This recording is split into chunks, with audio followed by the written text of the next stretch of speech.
"Where are you going, kid?" Diossos now saw in front of him that same bald tramp whom he had recently seen near the village. He shuddered. The stranger's face seemed somehow disconcerting, and the way his eyes darted around. But his voice was soft, low, and reassuring.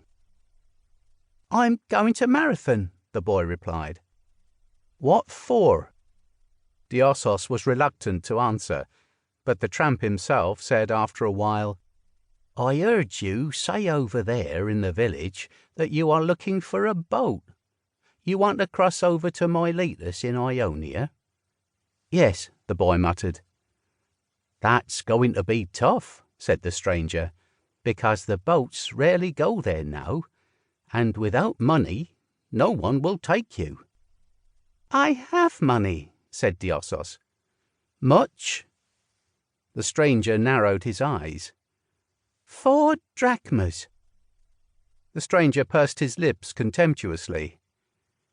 "It's not much, it's very little," he muttered. "I doubt anyone would take you for 4 drachmas." They walked in silence for a while. The stranger threw stealthy glances at Diossos.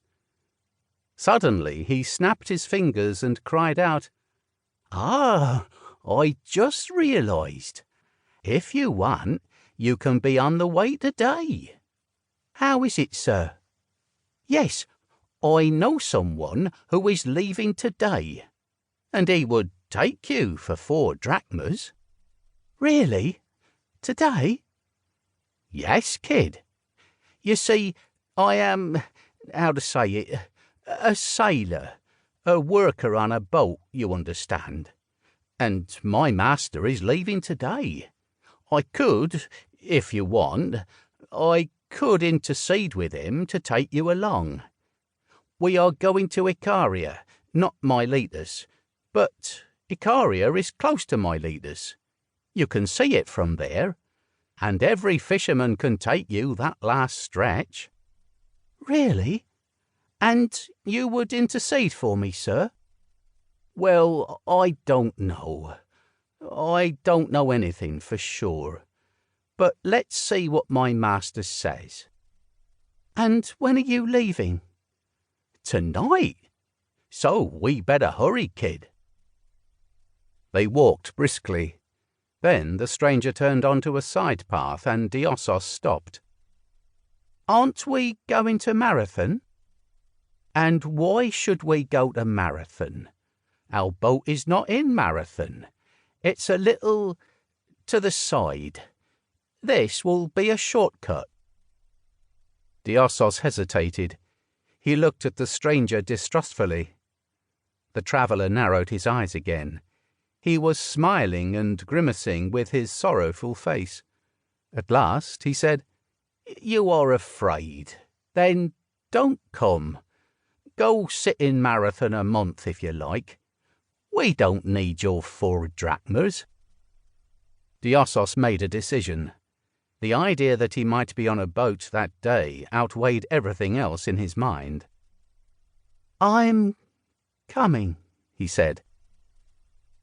They walked along some small forest paths for quite a long time, emerging out of the forest only towards evening. The sea was just a dozen or so steps ahead of them. Seeing the calm, slightly wrinkled surface of the water, Diossos breathed a sigh of relief. The sea cut into the land here in a long, narrow inlet, with rugged shores littered with huge boulders. At first glance, it seemed impossible that any boat could land here. But there was a boat there. It stood anchored a little away from the rocky shore. It was a fairly large boat, more like a ship, actually. A dozen or so people were bustling on its deck, rolling barrels and stacking crates. Nearby, on land, several people sat by a fire. They stood up at the sight of the arrivals. A large, broad-shouldered man, with his head tilted forward and set so close on his mighty shoulders that he looked almost hunchbacked, walked over to them.